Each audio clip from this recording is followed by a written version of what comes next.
Punya teman atau kenal seseorang yang kebetulan pengguna narkoba? Pernah tahu gak kenapa atau apa yang bikin mereka pakai narkoba? Atau pernah gak ngebayangin apa jadinya kalau yang pakai narkoba itu kita sendiri? Narkoba atau sering juga disebut nafza, singkatan dari narkotika, psikotropika, dan zat adiktif lainnya, adalah istilah yang ngegambarin semua bahan atau senyawa yang bisa menyebabkan perubahan perilaku dan bisa mengakibatkan ketergantungan kalau digunakan dengan tidak sesuai. Penyalahgunaan narkoba bisa membuat kita kecanduan, yang akhirnya bikin kita terus-terusan mengkonsumsi narkoba dengan jumlah makin banyak pula.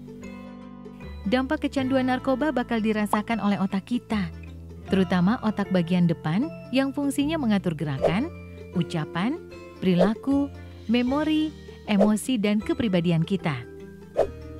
Kita jadi nggak bisa berpikir jernih, gampang lupa, dan sulit berkonsentrasi. Emosi kita jadi nggak stabil, jadi gampang marah-marah atau ngamuk-ngamuk. Keluarga dan teman juga bisa jadi frustasi ngadepin kita yang kayak gini. Yang bikin serem, fungsi otak kita belum tentu bisa pulih lagi, walaupun kita udah berhenti menggunakan narkoba. Nah, sekarang bayangin kalau ini terjadi di masa pandemi kayak sekarang ini. Udah kesepian, depresi, dan stres gara-gara pandemi, masih ditambah lagi depresi dan kesepian karena dijauhi teman dan keluarga. Kebayang gak sih kita ngajakin teman untuk mabar game online tapi gak ada yang mau? Bukan karena kita jago mainnya, tapi karena takut pas lagi asik main, kita tiba-tiba marah-marah gak jelas cuma gara-gara alasan sepele. Males kan? Bukan cuma itu, dampaknya ke tubuh kita juga bisa berbahaya. Beberapa hasil penelitian bilang kalau penyalahgunaan narkoba bisa berdampak pada penurunan kekebalan tubuh kita. Akibatnya, tubuh jadi lebih gampang terserang virus, seperti virus corona yang lagi rame-ramenya sekarang ini. Makin serem kan?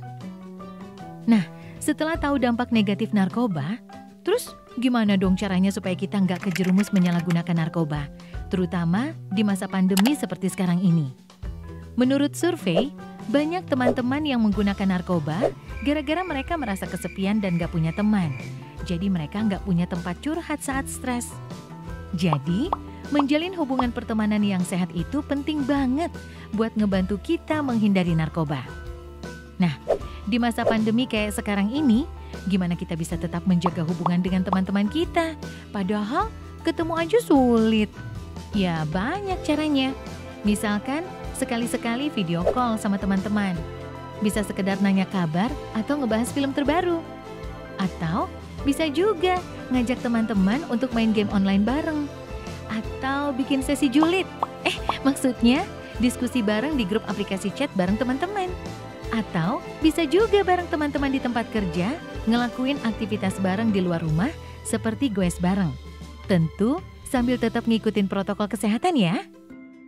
Terus, kalau teman-teman kita lagi sibuk dengan pekerjaan dan belum bisa diganggu, gimana dong?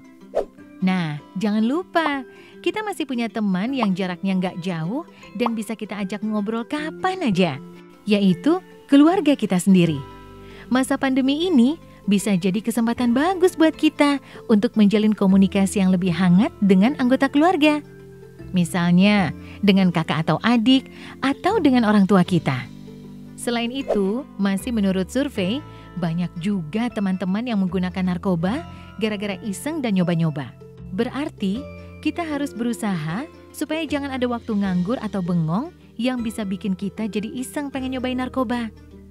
Tapi di masa pandemi ini kan, kita lebih banyak di rumah dan minim kegiatan. Jadi, makin banyak dong waktu di mana kita nggak ngelakuin apa-apa.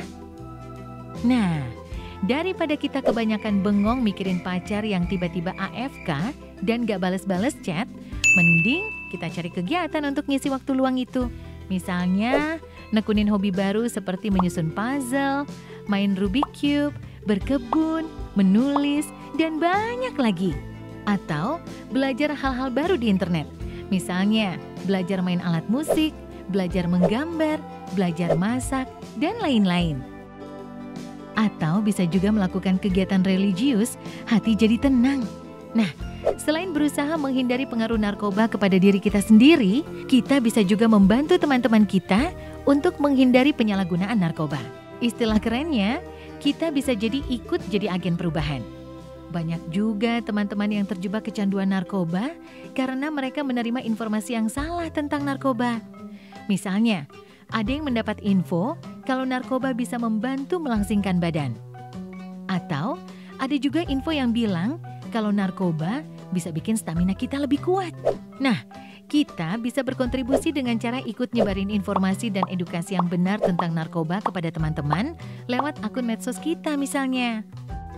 Dengan begitu, kita membantu teman-teman kita untuk mengambil keputusan yang benar juga. Tapi yang paling penting, kita harus bisa nerima diri kita apa adanya. Salah satu alasan utama kenapa banyak teman-teman kita yang terjerumus menggunakan narkoba adalah karena mereka takut nggak diterima di lingkungan sosial atau takut nggak diakui oleh teman-teman.